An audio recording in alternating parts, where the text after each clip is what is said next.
귀한 찬양이었습니다. 감사합니다. 자, 우리 옆에 계신 분들과 한번 사랑의 인사 나누도록 하겠습니다. 사랑하고 축복합니다.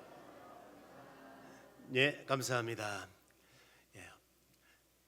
오늘 본문 말씀을 가지고 위기의 때에 쓰임 받는 사람, 이 제목을 가지고 은혜 나누고자 합니다.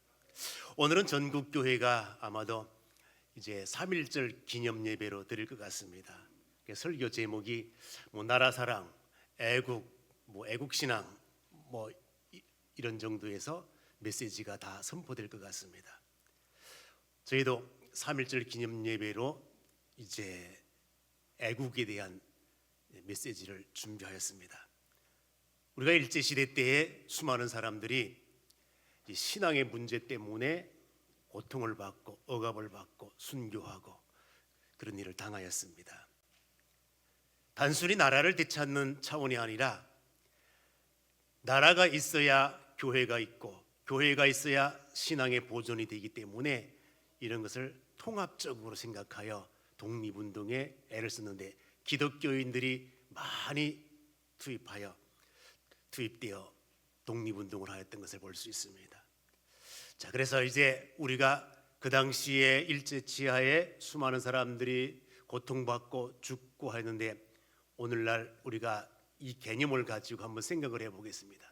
보면은 순국자, 순직자, 순교자 이런 명칭들이 있잖아요. 그러면 도대체 어떤 때는 순국이고 어떤 때는 순직이고 어떤 때는 순교고 어떻게 다를까 한번 생각을 해보겠습니다. 보면은 순국, 다 희생하여 죽임당한 건 마찬가지인데 어떤 때는 순국이고 어떤 때는 순직이냐 하면 내가 전쟁을 통하여 적군과 싸우다가 희생당하면 순국입니다.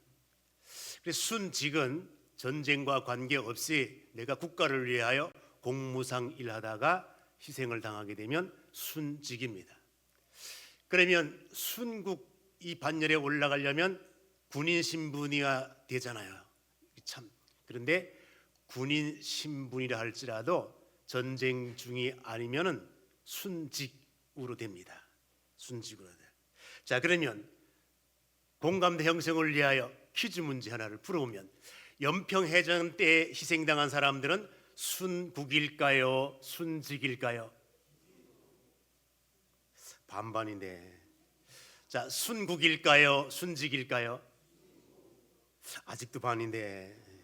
자, 그렇습니다. 자, 요 연평해전도 전쟁과 똑같은 거예요. 그래서 순국이에요, 순국. 자, 그렇습니다. 그러면 천안함 사건 때 희생된 사람들은 순국일까요? 순직일까요?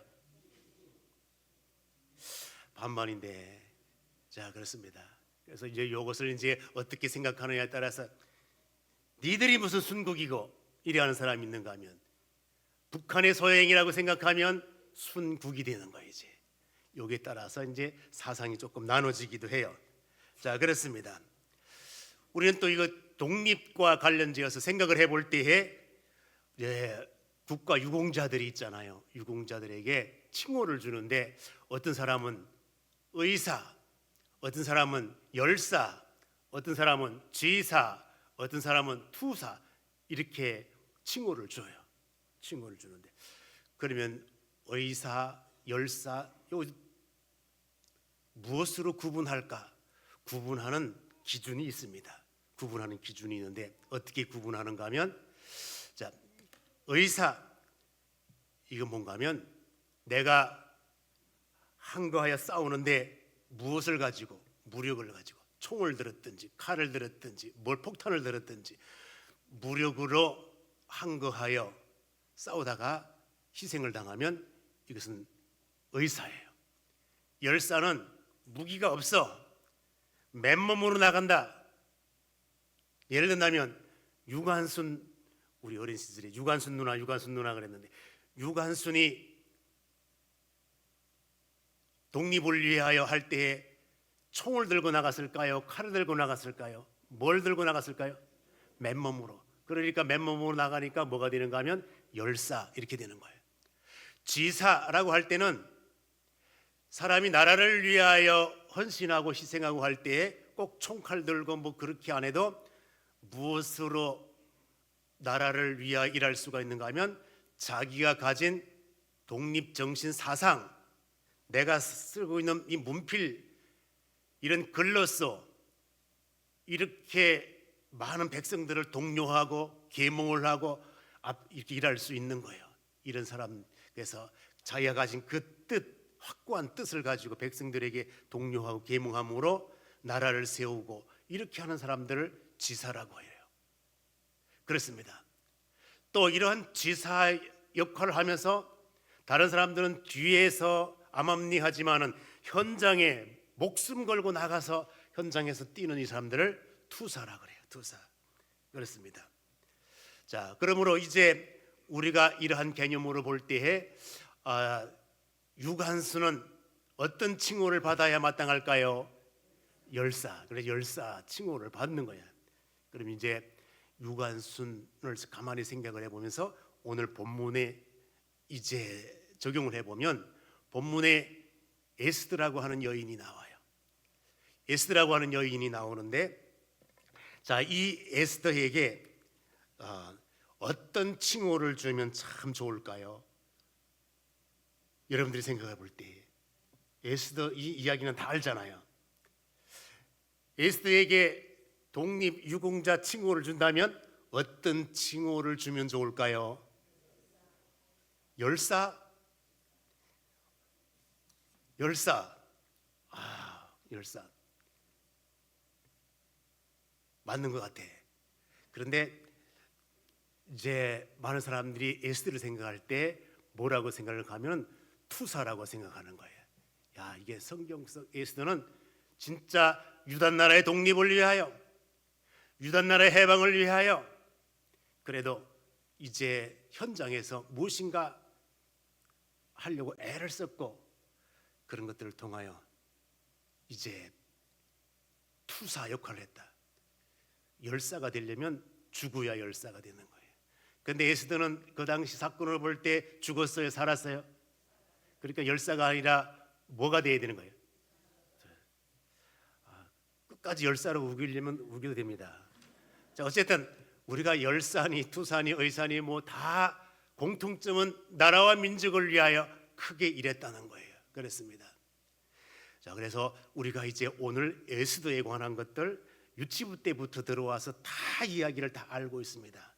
그래서 진짜 알고 있는지 제가 조금 의심스러워 가지고 문제를 한번 내보겠습니다. 에스더의 원래 히브리식 이름은 뭐였을까요? 그렇지, 하다사. 그렇습니다. 그럼 에스더 아버지 이름은 뭐였을까요? 태풍 전야 이렇게 아비하일. 맞습니다. 아비하일. 그러면 이제 여러분들 처음 들어보는 이름인데 이러는 사람들은 오늘 점심 식사하시면서 오후 예배 시간까지 조금 시간 여유가 있잖아요. 커피 한 잔 드시면서 마시면서 아비하일 그 이름이 어디에 나오는지 한번 찾아보는 거예요. 에스더 1장에 나오는지 뭐 6장에 나오는지 한번 찾아보는 거예요. 커피 마시면서 점심 때 찾으라겠잖아요. 자, 그래서 설교 시간에 찾으면 절대 안 됩니다. 그러니까 설교 시간 찾으면 안 되고 커피 마시면서 이제 그렇습니다. 에스더 아버지 이름 정도는 이제 알고 그렇습니다. 그럼 이제 또 우리가 에스더서를 유치부식으로 그냥 에스더는 위대한 인물, 죽으면 죽으리다 그것만 알면 안 되고 여기 역사적인 배경도 조금 알면 좋습니다. 그래서 역사적인 배경을 설명할 것인데 이제 유대 나라가 BC 586년에 완전히 멸망을 당하여 바벨론 포로가 되어서 이제 끌려갑니다. 다 끌려가는데 한꺼번에 모든 백성이 다 끌려간 것이 아니라 1차, 2차, 3차 이렇게 끌려가요. 백성들 마음속에 어떤 마음이 드는가 하면 이제 이 거대한 바벨론 제국 속에 풀려나지 못할 것 같아. 그러므로 백성들은 소망을 얻는 것이 아니라 절망 가운데 처하게 된 거예요. 그때 하나님께서 절망 가운데 있는 백성들을 위로하고 새 소망을 주기 위하여 선지자를 보냅니다. 어떤 선지자를 보내는가 하면 에스겔 선지자를 보내요. 말씀을 선포합니다. 백성들아, 두려워하지 마라. 절망하지 마라. 그렇게 에스겔 선지자에게 보여준 환상이 있습니다. 골짜기에 마른 뼈를 다 보여주는 거예요. 이 뼈들이 누군 줄 아느냐? 유다 백성들의 모습이다. 그런데 이 뼈들이 살아나는 놀라운 역사를 경험하게 해요. 마치 이 뼈들이 살아남과 같이 앞으로 유다 나라가 이렇게 흥왕하게 되어 해방될 것에 대한 메시지를 허락해 주셨습니다. 또 뿐만 아니라 이 어려운 시국 때에 어떤 선지자를 보내는가 하면 다니엘 선지자를 보내어 지금은 이 나라가 견고하고 강력한 나라인 것처럼 보이지만은 이 나라가 무너질 때가 온다 이거예요. 그러면서 무슨 돌을 보여주는가 하면 뜨인 돌, 손대지 아니한 돌, 그 돌이 확 날아와 가지고 우상의 모습을 다 파괴시켜요. 저 강력한 돌, 그 돌이 이제 모든 제국들을 무너뜨릴 거라는 것입니다. 그 돌은 누구를 상징하는가 하면 반석이신 예수 그리스도를 상징하는 거예요. 그러니까 이 나라가 분명히 무너질 거니까 소망 중에 기다리고 있으라는 것입니다. 그렇습니다. 그래서 결국에는 이 메시지를 받은 백성들이 소망을 안고 시온을 그리워하면서 기도하고 찬양하고 그런 삶을 살게 됩니다. 그렇습니다. 진짜로 어마어마한 바벨론 제국이 절대 무너지지 않을 것 같았던 이 바벨론 제국이 어느 제국에게 무너지는가 하면 바사 제국에게 무너져요. 이 바사 제국을 일반인들은 뭐라고 표현하는가 하면 뭐라고 할까요? 페르시아라고 그래요. 페르시아 제국, 성경에는 바사 제국. 이 바사 제국에 강력한 왕이 나타났습니다. 그 왕이 어떤 왕인가 하면 고레스 왕이에요. 고레스 왕. 이름 외우기 힘들 것 같으면 고래와 같이 어마어마한 물고기 같은 모습으로 다 삼켰다 그렇게 생각하면 돼요. 바벨론 제국이 무너져요. 그리고 이 고레스 왕이 유다 나라의 해방을 선포함으로 말미암아 유다 백성들이 포로 생활 70년 만에 해방을 맞아 돌아오게 되는 거예요. 그럽니다. 그럼 이제 이 바벨론 제국이 멸망하고 바사 제국이 되었을 때에 이 바사 제국 속에 포로민들은 그대로 바벨론 제국이 멸망했어도 포로는 포로이기 때문에 바사 제국의 포로를 그냥 있는 거예요. 이 바사 제국 통치 속에 있었을 때에 한 왕이 있었는데 그 왕이 바로 아하수에로 왕이에요.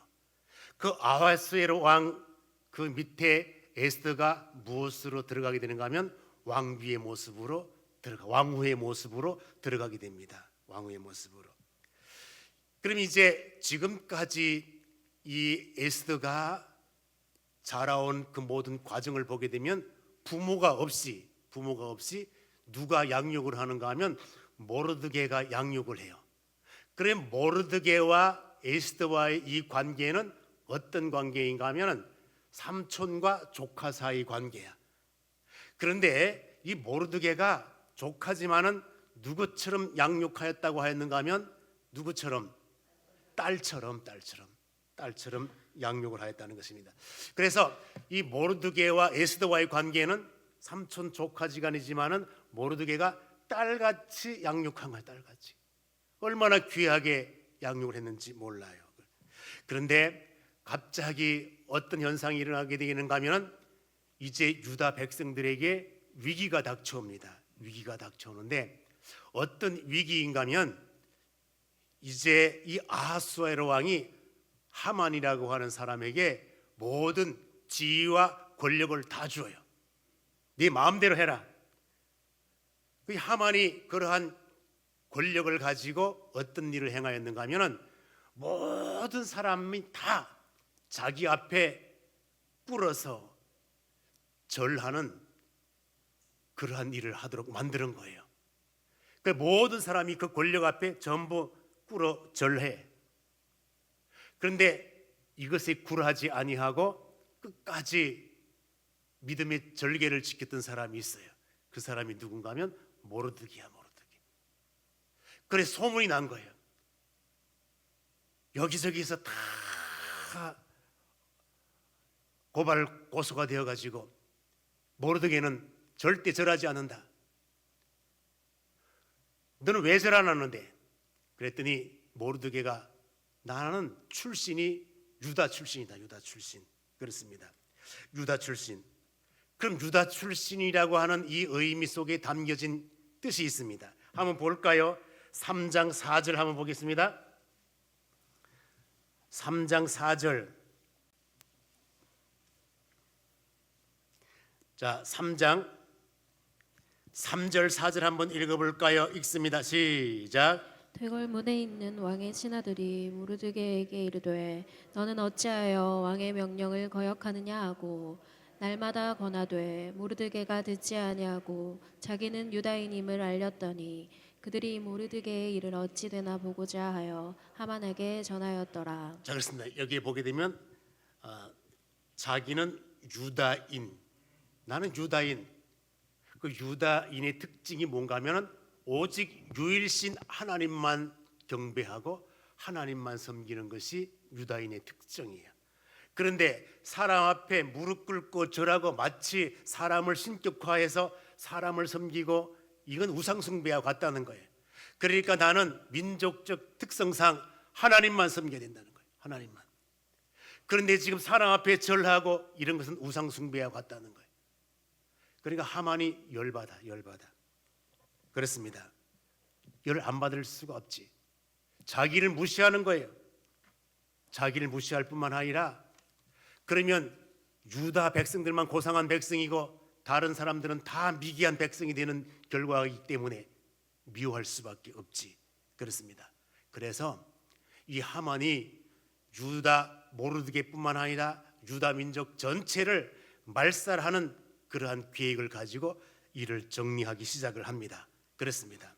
어떻게 정리하는가 하면은 자, 이제 하만과 여기에 이 관계를 보게 되면은 어떤 관계인가 하면은 하만을 뭐라고 표현한가 하면 아각 사람 하만이라 이렇게 표현합니다. 그러면 이 아각 사람 하만 하면 아각 이 사람 후손들이라고 하는 의미입니다. 그럼 아각이 어떤 사람인가 하면 과거에 사울 왕이 이 아각 왕을 이렇게 죽이고 전투에 승리한 그런 예가 있는 거예요. 그러니까 저 아말렉 족속들이 생각을 해볼 때에 우리 왕 아각이 사울 왕에게 패했단 말이지.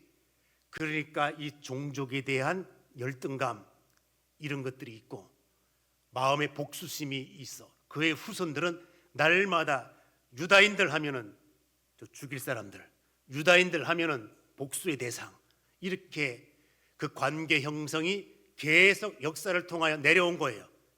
그러니까 지금 하만이 볼 때 나는 아각의 후손, 지금 저 모르드게는 사울 왕이 있었던 유다의 후손.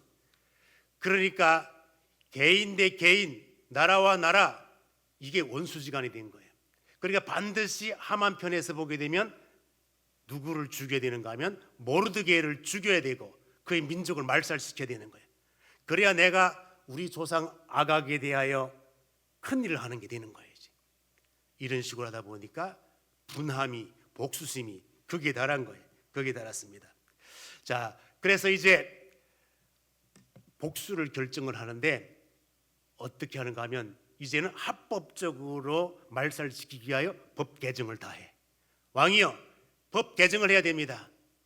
그렇습니다. 자기 유리함을 따라서 법 개정을 해야 돼. 법 개정을 해야 되고, 그럼 이 왕이 허락을 해야 법 개정도 되고 뭣도 다 되고 이렇게 일이 순조롭게 풀려가야 되기 때문에 왕의 마음을 자기 마음으로 돌리기 위하여 하만이 뭘 사용하는가 하면 뇌물을 줘. 뇌물을 줘. 왕이요, 왕의 금고 속에 내가 금 잔뜩 넣어놓겠습니다. 그러니까 제가 무슨 말을 하든지 다 허락하여 주시옵소서, 이거야. 한번 말씀 볼까요? 보도록 하겠습니다. 자, 3장 9절 말씀 한번 볼까요? 3장 9절 다 같이 한번 읽어보겠습니다. 시작. 왕이 옳게 여기시거든 조서를 내려 그들을 진멸하소서. 내가 은 1만 달란트를 왕의 일을 맡은 자의 손에 맡겨 왕의 금고에 드리리이다 하니. 자, 왕의 무엇에 넣어놓는다고? 금고 속에다 넣어. 그러니까 요 뇌물 받고 꼭 허락하여 주시옵소서. 그랬더니 아하수에로 왕이 또 뇌물에 약한 모양이라. 그러니까 그러면 허락을 했을까요? 안 했을까요? 허락을 했을까요? 안 했을까요? 허락을 했지. 그럼 허락을 했는지 안 했는지 성경적으로 확인을 해보는 거야. 자, 볼까요? 10절, 11절 한번 읽어보겠습니다. 시작. 왕이 반지를 손에서 빼어 유다인의 대적 곧 아각 사람 함므다다의 아들 하만에게 주며 이르되 그 은을 내게 주고 그 백성도 그리하노니 너의 소견에 좋을 대로 행하라 하더라. 그렇습니다. 여기 보면은 허락의 표시로 왕이 낀 반지를 누구에게 주는가 하면 저 사악한 하만에게 주면서 내 소견에 오른 대로 해라. 그러니 반지가 무엇이길래 이 반지는 그냥 단순한 반지가 아니라 국가의 모든 서류 이 결제를 하는데 도장 역할을 하는 거예요. 인장 반지가 되는 거예요. 그렇습니다. 그러므로 이 도장을 가지고 무조건 다 찍으면 그냥 해결되는 거예요. 그러니까 이제 이 왕의 허락을 이런 식으로 받아. 오늘날도 마찬가지야. 사람의 마음을 움직이는 건 뇌물이 최고야. 갖다 줘. 오늘날 우리 정치 세계에도 뇌물과 관련 일들이 많습니다. 사람의 마음을 움직이는 것. 이 하만이 이런 계략을 짭니다. 허락을 받습니다. 자, 그래서 이제 유다 백성들을 전부 말살시키는데 어느 정도 말살시키려고 마음을 먹었는가 하면은 한번 3장 13절 가서 한번 볼까요? 3장 13절. 자, 내가 내 손으로 이렇게 표기도 한번 해보며 자 13절 읽어볼까요? 읽습니다. 시작. 이에 그 조서를 역졸에게 맡겨 왕의 각 지방에 보내니 12째 달 곧 아달월 13일 하루 동안에 모든 유다인을 젊은이 늙은이 어린이 여인들을 막론하고 죽이고 도륙하고 진멸하고 또 그 재산을 탈취하라 하였고. 예, 그렇습니다. 그렇습니다. 성경 있는 중에 누가 마이크 잡고 하지? 예, 우리 저기 미주 씨가 마이크 잡고 하는데 여러분들 왜 마이크를 잡고 하나 혹시 이상하게 생각하시는 분들을 위해서 제가 말씀을 드리면 이 설교가 끝나면은 방송실에서 방송 인터넷 요 설교를 제작을 해가지고 인터넷에 올려요. 올리면은 성경을 교독으로 이렇게 할 때에 여러분들이 읽는 소리가 이 녹화가 될까요, 안 될까요? 안 돼. 그러니까 인터넷 방송을 보는 사람들이 중간에 끊기는 거예요. 성경 읽는 시간에. 그래서 그것을 대신하여 우리 임평께서 가장 아름다운 목소리를 가졌다 그래서 우리 미주 씨가 뽑힌 거예요. 그래서 이렇게. 그러니까 저 소리가 어디로 나온다고? 방송으로. 자, 좋은 목소리를 주신 하나님께 영광의 박수 한번 다시 한번. 저는요 목소리 좋은 사람, 노래 잘하는 사람 제일 부러워요. 그렇습니다. 우리 집안은 대대로 목소리가 나쁘고 노래를 잘 못해. 그래서 노래 잘하는 사람, 목소리 좋은 사람 제가 제일 부러워요. 그래서 여러분들 그러면 오늘 예배가 끝나고 난 다음에 내일 정도 봐야 되겠구나. 그러면 설교를 제 부팅회가 봐야 될까요? 안 봐야 될까요? 봐야 되지. 목소리가 얼마나 잘 녹화되었는지 한번. 자, 그렇습니다. 여러분들 그렇게 아시면 좋을 것 같습니다. 자, 그럼 이처럼 말살시키는데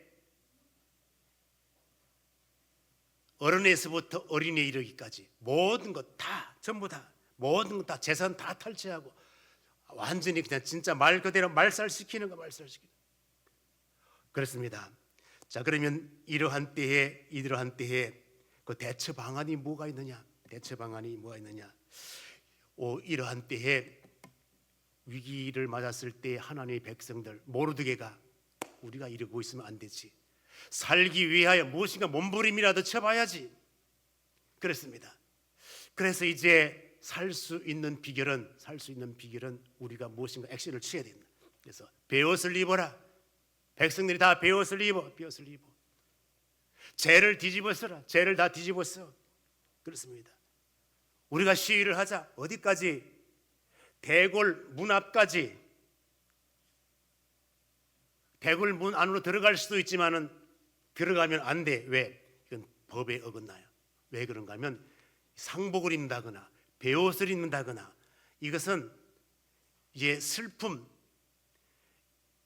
회개 이러한 것들을 상징하는 그러한 것들을 옷을 입고 그 골문 안으로 들어가면 그 당시 바벨론 법으로 보나 페르시아 법으로 보나 그건 인정이 안 되는 거예요.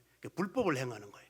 그렇기 때문에 이 시위대들 유다인들이 전부 베옷을 입고 어디까지 와 있는가 하면 대궐 문 앞까지 와서 이렇게 지금 부르짖고 있는 거예요. 그렇습니다. 자, 그래서 이제 이 베옷은 슬픔, 죄는 회개. 요나서에 보게 되면 니느웨 백성들이 회개를 하는데 회개한다 이런 말로 하지 아니하고 뭘 뒤집어 쓰는가 하면 죄를 뒤집어 쓰고 그렇습니다. 이게 베옷을 입고 이게 회개의 모습을 나타내는 것입니다. 그렇습니다. 그럼 이제 이렇게 백성들이 아무리 대궐까지 와가지고 시위한다 그래서 왕이 눈 하나 깜짝할 것 같으나 하만이 눈 하나 깜짝할 것 같으나 이것 가지고 안 되는 거예요. 그러니까 제2 대처 방안이 필요한 거예요.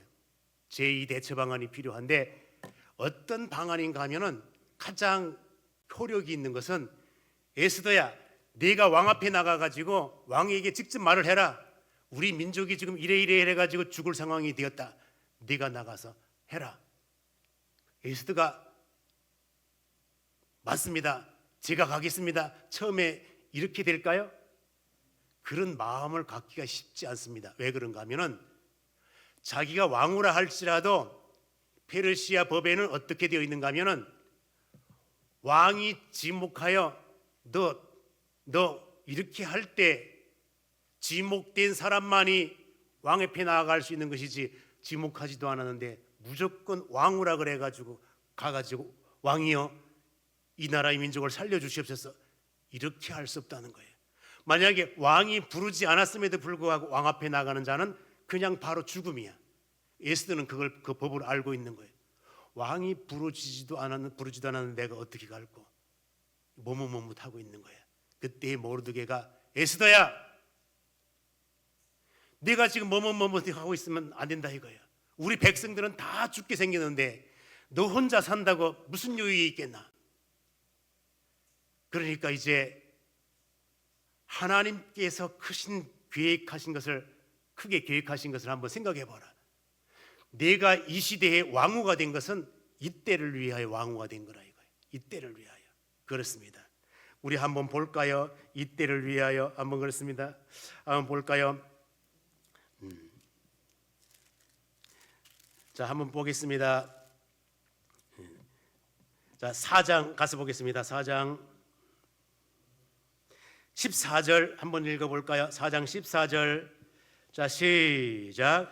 이때에 내가 만일 잠잠하여 말이 없으면 유다인은 다른 데로 말미암아 노임과 구원을 얻으려니와 너와 내 아버지의 집은 멸망하리라. 내가 왕후의 자리를 얻은 것이 이때를 위함이 아닌지 누가 알겠느냐 하니. 자, 여기서 이제 핵심적인 것 여기 13절과 연결하여서 그렇습니다. 너는 왕후가 되었으니까 살지 몰라도 우리 백성들은 다 죽는다. 너 혼자 살려고 하지 마라. 그래, 요 말씀 13절과 연결하여 다시 13절 14절 읽겠습니다. 시작. 모르드게가 그를 시켜 에스더에게 회답하되 너는 왕궁에 있으니 모든 유다인 중에 홀로 목숨을 건지리라 생각하지 됐습니다. 말라. 여기까지. 너 왕궁에 있다고 너만 살겠다고 그거 안 된다. 하나님께서 너를 왕후가 되게 한 것은 이때를 위하여. 그렇습니다. 이때를 위하여. 바로 그것입니다. 오늘날 우리가 시대의 흐름을 쭉 보게 되면 하나님께서 그 시대마다 이렇게 사람을 사용해요. 그때마다 쓰임 받은 사람들이 있습니다. 그렇습니다. 그래서 우리가 일제 시대 때에 우리 교계적으로 보게 되면 주기철 목사님을 하나님께서 사용하였어요. 비록 순교의 자리에 임하였지만은 그때를 위하여 주기철 목사님을 예비하였다가 신사참배를 거부하게 하고 그렇습니다. 또 공산치하에 있을 때는 손양원 목사님을 사용하여 그렇습니다. 문중경 전도사님을 사용하여 이 시대에 수많은 사람들이 순교의 길을 갔지만은 그 순교의 효력이 이 시대의 열매로 나타나고 오늘 우리가 그 열매를 지금 거두고 있는 것입니다. 순교의 피가 흐르는 땅.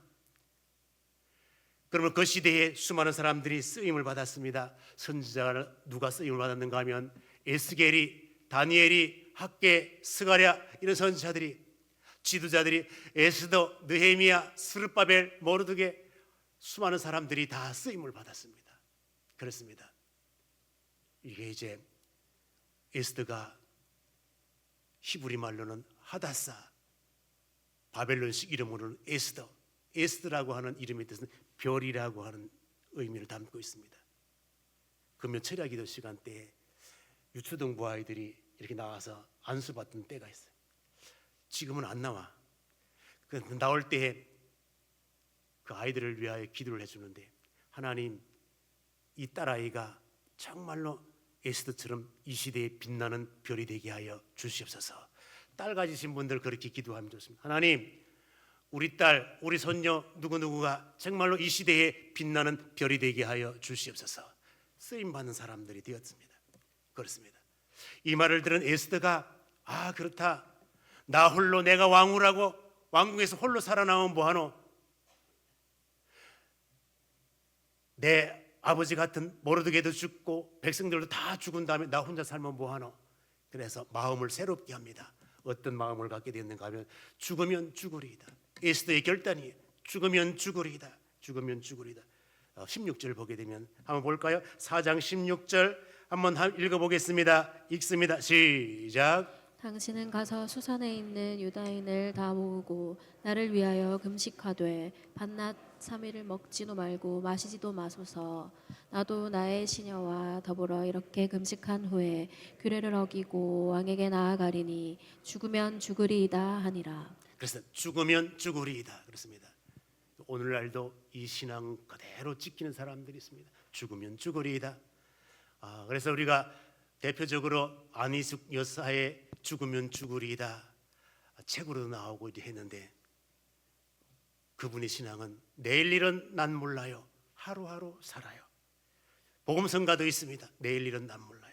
그러면 오늘 오후 시간에 내일 일은 난 몰라요. 조금 오래된 찬양이긴 하지만은 해야 될까요? 안 해야 될까요? 해야 돼요. 그렇습니다. 해야 돼. 강력하게 원하는 해야지. 그렇습니다. 엔딩 찬양으로 내일 일은 난 몰라요. 준비하면 참 좋을 것 같습니다. 그렇습니다. 그럼 우리의 신앙을 한번 점검을 해보도록 하겠습니다. 신앙을 점검을 해보는데, 자, 우리가 현실 속에 유다를 향한 하나님의 은총을 보게 되면은 이제 이런 상황에서 어떻게 살아남느냐? 하나님께서 모르드게에게 은총을 베푸셨고 모르드게뿐만 아니라 유다 민족에게 은총을 베풀었습니다. 그 은총을 베푸는 과정을 사람을 통하여 역사하는데 지금 이러한 상황 속에 유다 민족 다 죽는다. 큰일 났다. 그러한 가운데 하나님께서는 왕을 역사해요. 왕이 지나온 일기들을 다 이렇게 보는 중에 자기가 과거에 어떤 한 사람이 음모하여 자기를 죽이려고 하는 사건이 있었는데 그 왕을 죽이려고 하는 사건 속에서 요거를 막은 사람이 있습니다. 그 막은 사람이 누군가 하면 모르드게야. 그러니까 왕이 가만히 생각을 하다가 과거에 이런 사건이 있는데 이 사건을 딱 막은 그 사람에게 무슨 상금을 내렸다거나 어떤 귀한 것을 허락한 일이 있느냐? 없습니다. 그래? 그럼 그 사람에게 큰 쥐기를 주고 상금을 줘야지. 그래서 이 모르드게에게 허락한 것이 있습니다. 그 무엇을 허락하였을까요? 무엇을 허락하였는가 하면은 한번 볼까요? 한번 보겠습니다. 6장 10절 가서 보겠습니다. 6장 10절. 자, 6장 8절 10절 한번 읽겠습니다. 시작. 왕께서 입으시는 왕복과 왕께서 타시는 말과 머리에 쓰시는 왕관을 가져다가 그렇습니다. 왕복을 입히고 말 태우고 또 뿐만 아니라 왕관을 쓰고 가져다가 다시 씌우고. 자, 10절 다시 한번 읽습니다. 시작. 이에 왕이 하만에게 이르되 너는 내 말대로 속히 왕복과 말을 가져다가 대궐 문에 앉은 유다 사람 모르드게에게 행하되 무릇 내가 말한 것에서 조금도 빠짐이 없이 하라. 그렇습니다. 이처럼 유다 나라가 죽을 위기 상황에 처했지만은 하나님께서 모르드게의 공적을 다 정립하였다가 이때를 위하여 효력을 발생하게 하고 모르드게가 엄청난 신분으로 올라서게 되고 유다 나라 백성들이 살게 됩니다. 그렇습니다. 그러므로 우리가 이제 이 시대의 모습을 보면서 나는 정말로 위기의 때에 하나님의 나라를 위하여 쓰임 받는 존재인지 한번 잘 생각을 해보는 거예요. 그리고 우리가 당한 현실의 위기가 무엇인지 한번 생각을 해보는 거예요. 그렇습니다. 그래서 여러분들 위기의 때에 인본주의적인 생각으로 해결하려고 하는 건지 하나님의 능력을 의지하고 베옷을 입고 죄를 뒤집어쓰고 회개하는 모습으로 문제 해결을 위하여 나아가는지 한번 잘 생각을 해보시고 이 시대에 꼭 하나님께서 사용하는 여러분들 쓰임받는 여러분들 다 될 수 있기를 주님의 이름으로 축원드립니다. 기도하겠습니다. 하나님 말씀 허락하신 것 감사합니다. 이 말씀이 꼭 나를 세우고 가정을 세우며 교회를 세우며 이 나라의 문제를 세울 수 있는 말씀 되게 하여 주시옵소서. 위기 상황에 처한 이 나라를 아끼고 사랑하는 줄로 믿습니다. 회복시켜 주시옵소서. 예수님의 이름으로 기도 올리옵나이다. 아멘.